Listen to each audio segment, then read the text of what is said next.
back when you're ready. Hi, Chris. From Spain, Javier Machicado, here, you're right. Oh, Yeah. all right. You are one of the greatest. Also, you have played with most of the greatest in this game. So what do you see in Victor to become one of them? What do you recommend him to become one of the greatest? I just recommend him to keep being himself. Told Vic after the game, this is one of the best complete games I've seen him play all season long. You know, with the expectations, being home in front of all his family and friends, in front of all you guys, some guys could get lost in the game, you know, and start maybe doing too much or whatnot. But I think he played a great game, both ends of the court, and it's really nice to get the win in the first of two games. Next question, left-hand side toward the back. Hi, Chris. So, Sonny Upa from The Sun. Chris, you obviously saw firsthand tonight how much they love Victor here, and you've seen the European stars that are coming up in the league now. One subject that came up before the game was the development of American stars. What do you think of that at the moment in the US?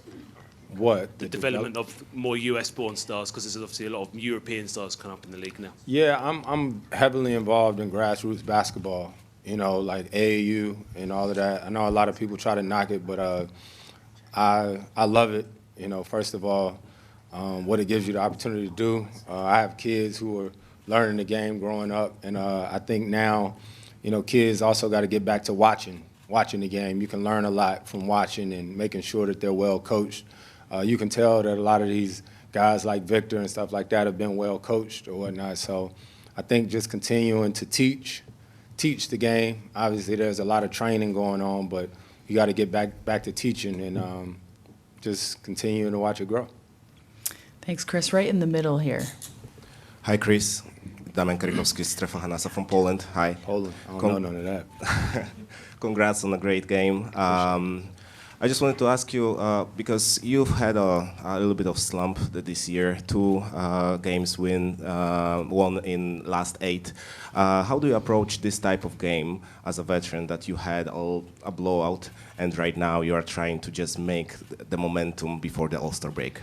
Yeah, I think with our team, knowing that, you know, the past 2 years we didn't win as much, you know, I think for us it's all about stacking days. How can we continue to put wins together? We've had a lot of games over the past couple weeks where we're always winning, we're always in the game, and then there's a bad stretch of the game. And we talked about it. This might be the 4th time we've had this type situation where it's 2 games where we play a team, and not one time have we won both games, right? With Denver, we split. With Houston, we split. With Memphis, we lost both games. So I think these games are a lot like the playoffs, right? You play tonight, 1 day off, play again on Saturday. I'm sure they'll make adjustments, and these are all learning experiences for our team. Thanks, Chris. Next question, all the way at the back on the left. Hi, Chris. Morten Jensen from Yahoo Sports here. I was wondering if you could talk a little about Mitch Johnson. Obviously, he went into a situation that was totally unexpected due to pop stroke. What kind of job has he done behind the scenes, and has he succeeded in making you all comfortable in his presence and within his vision? Yeah, Mitch has done a great job, you know, along with our whole coaching staff. I think when you're in a situation like that, getting thrust into a head coaching position, he'd already built trust with guys because he was a lot of times the guy who was working guys out, training guys or whatnot. So he's done an amazing job. But he coaches with passion. You know, you can tell Mitch used to hoop. You know, he was a point guard, you know, at Stanford. And so he coaches with passion. I think that feeds into our team. There's a lot of trust there. There's a lot of communication. And, you know, grateful to be able to play for him. Next question at the front on the left. Hi, Chris. Maxime from L'Equipe. What's happening? What's up, man? I remember you talking about the fact that you guys are trying to win games at the same time learn, right?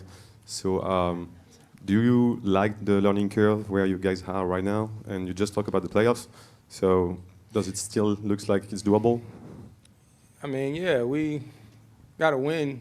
We got to win some more, you know, but anytime you're a team trying to learn, you want to win and learn at the same time. You heard me say that all season long. You know, it's tough when you keep losing close games, right? And everyone always wants to say, you know, it's a young team. It's a young team, you know, but we 42 games into the season now. Season's halfway gone, so we got to keep learning. We talked about in the third quarter when we got a big lead. We said we've been here before, but we got to keep it. And so now we got to be ready for Saturday.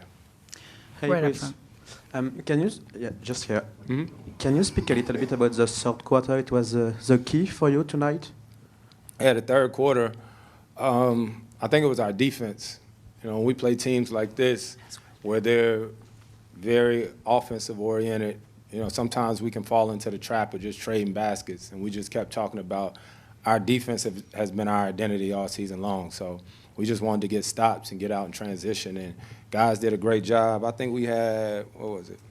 We had 43 assists. You know, that's just guys making the right play and sharing the ball. Last question on our left-hand side. Chris, Tim Reynolds with the AP.